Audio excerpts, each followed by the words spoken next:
What's up, guys? My name is Lauren and welcome back to my channel where we talk about money and mindset as well as my family's own journey to pay off six-figure debt. So if you like videos like that, then make sure you hit subscribe so you don't miss any new videos. Today we're doing our May 2022 budget.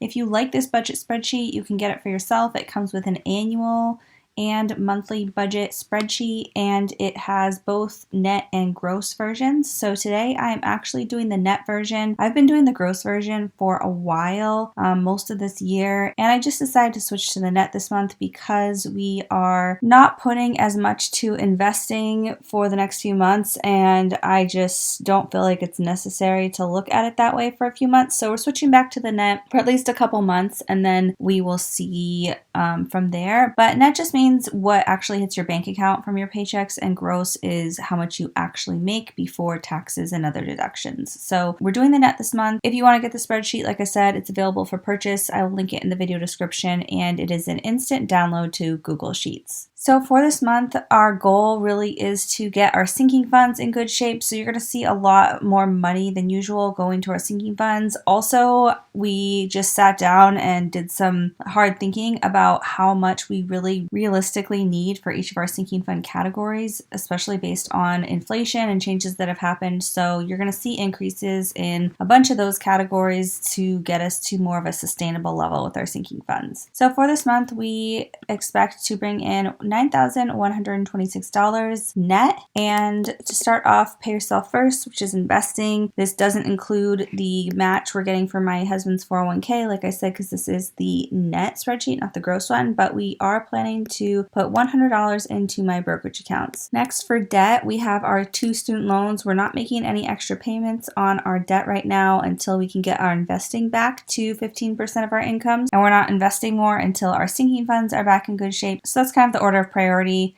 sinking funds and emergency fund, and then investing, and then extra debt payments. And I made a video about that recently. I'll link it in the video description if you want to check it out as to why those are our financial priorities in that order. So my husband's student loan has a minimum payment of $830, and then my student loan has a minimum payment of $1,882. So we are planning to put $2,712 towards debt this month. Scrolling over to the fixed expenses. So we've got our condo fee, our mortgage, life insurance, internet, home security, car insurance, and one subscription, and then another miscellaneous expense that I have blocked out. It's actually not miscellaneous, it's a planned expense. And you'll see there's no miscellaneous category on this budget anymore.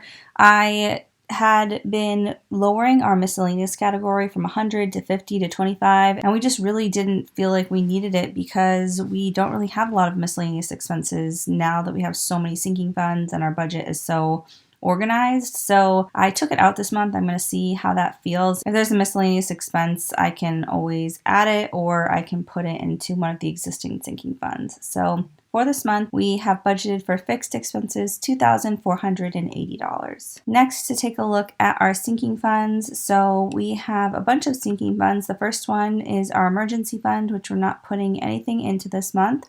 Next is groceries. So we are putting $1,100 into groceries this month. Usually we put $250 a week, and groceries with inflation have gone up over 8%. So I increased our weekly grocery budget by over 8%, or our monthly budget by over 8%. So instead of $250 per week, we're doing $275 per week, which gives us $1,100 for the month. Nothing to our vacation fund this month. My husband's spending money is being increased to $300, and mine is staying at $200, but my daughter's is also being increased from $150 to $200. And then for baby number 2, because she is coming in July, we've only got this budget and next month to save money for her. So I've increased this. Usually hers will be $150 or $200, but this month it is $250. And then for kids activities, we're increasing this as well because we are signing my daughter up for more activities, and so I am going to be doing $250 per month. For my cat Miles, his expenses are $200 a month. For gas, we have increased this as well. It used to be $100, and now we've increased it to $150. Gas is just more expensive, and we're driving a little bit more places. So this is hopefully going to cover it, but we'll see how it works out for this month. For gifts, again, I increased this from $100 to $125 per month, and then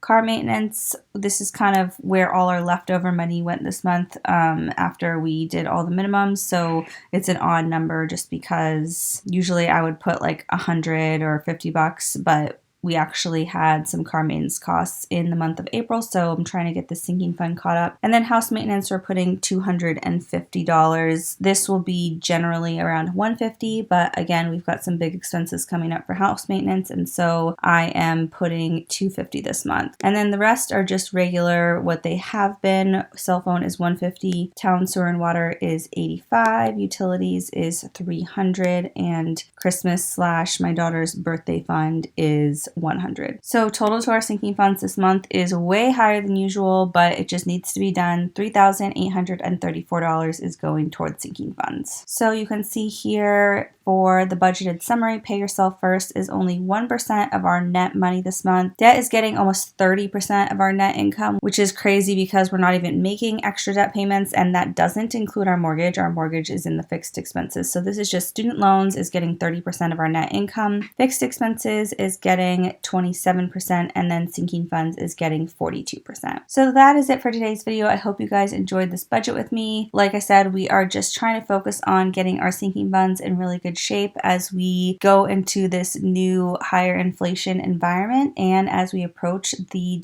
birth of my second daughter, which is going to be early July at latest, possibly even late June. So this may be the last budget where we only have one child. So anyway, it's hard not to be making extra debt payments and to pull back on investing, but I know it's just what needs to be done temporarily to get our budget in good shape so we feel good about hitting all our basic necessities. Like I said before, if you like the spreadsheet, you can get it for yourself as an instant download to Google Sheets through my Etsy shop, and that will be linked in the video description. And last thing I just want to say is I usually really try to come on camera for all my videos, but I have just not been feeling well lately. I am almost 30 weeks pregnant, and so I do have a while to go, but my body is just not handling this pregnancy very well. So I still want to make sure I'm getting up my regular content for you guys as regularly as possible, but sometimes in order to do that, I just have to do a screen recording instead of actually coming on camera and going through this with you guys. So I hope you understand. I look forward to getting back to more on-camera videos soon, but